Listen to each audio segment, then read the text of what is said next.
டேய் சொல்லலாம்ல. என்னங்க நீங்க ஏங்க இப்படி அழுதுட்டு இருக்கீங்க? நிலா அழுவாதப்பா.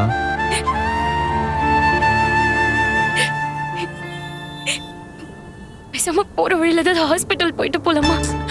அதெல்லாம் ஒண்ணும் வேணாங்க. ஒரு நாள் விட்டா இந்த காயெல்லாம் தானா ஆறிடும். எல்லாரும் என்ன மன்னிச்சிருங்க. ஐயோ அதையே சொல்லாதீங்க, விடுங்க. இப்படி எல்லாம் கூட ஒரு வீட்ல யோசிப்பாங்களான்னு ஆச்சரியமா இருக்கு. இப்ப யோசிச்சா கூட நடந்ததெல்லாம் ஏதோ கனவு மாதிரி இருக்கு. உங்ககிட்ட நகையை கொடுக்கற மாதிரி கொடுத்துட்டு பழையில ஆளுங்களை செட் பண்ணிட்டு அந்த நகையை திருடிட்டு அந்த பழைய உங்க மேலேயே போட்டு ஐயோ நினைச்சாலே தலையெல்லாம் சுத்துது. சரி விடுப்பா. உங்க அப்பா மனசு மாதிரி வந்துட்டாருன்னு நாம நம்பிட்டோம். என்னப்பா பண்றது? ஆனா எனக்கு தெரியுமே, அவர் ஏதோ பிளான் பண்றாருன்னு எனக்கு நல்லாவே தெரியும். நிலா உங்க வீட்ல இருந்து பிரிச்சு கூட்டு போறேன் பாருன்னு சொல்லி என்கிட்ட சேலஞ்ச் பண்ணி தான் நம்மள இங்க கூட்டே வந்தாரு.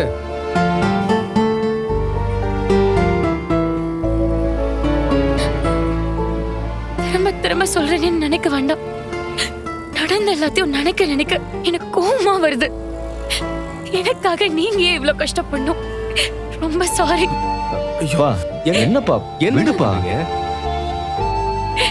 ஏங்க அவங்க பண்ணதுக்கு நீங்க என்னங்க பண்ணுவீங்க? அண்ணி விடுங்க அண்ணி.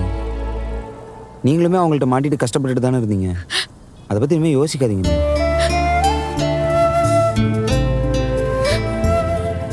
திருவண்ணாமலைக்கு சோழனை தேடி வரணும்னு உங்களுக்கு எப்படி தோணுச்சு? பாண்டியன் தான்ப்பா போயே ஆகணும்னு சொன்னான். நல்ல வேளை அவனுக்கு அப்படி தோணுச்சு. இல்லைன்னா சோழனை கண்டுபிடிச்சிருக்கவே முடியாது. ஏன் தோணுச்சு? அவங்கிட்ட உங்க அப்பா சவாலிட்ட கதையெல்லாம் சொல்லி வச்சிருந்தேன். அதான் ஏதோ தப்பா இருக்குன்னு தோணி எல்லாரையும் கூட்டு வந்திருக்கான். ரொம்ப அடிச்சிட்டாங்களா? என்னங்க எப்படி கேக்குறீங்க? அடினா அடி, செம்ம அடிங்க. அடி போட்டு பொளந்துட்டாங்க. சாரி. ஐயோ நீங்க சாரி சொல்லணும்னு நான் சொல்லுங்க. நீங்க கேட்டீங்க, நான் சொன்னேன், அவ்வளவுதான். என் வீட்டை நினைச்சா எனக்கே அருவருப்பா இருக்கு. இப்படிப்பட்ட ஆளுங்களை இவங்கன்னு பயமா இருக்கு. சரிப்பா விடு. நடந்தது ஏதோ நடந்து போச்சு. இப்ப அதை பத்தி பேசிட்டு இருக்க வேண்டாம்.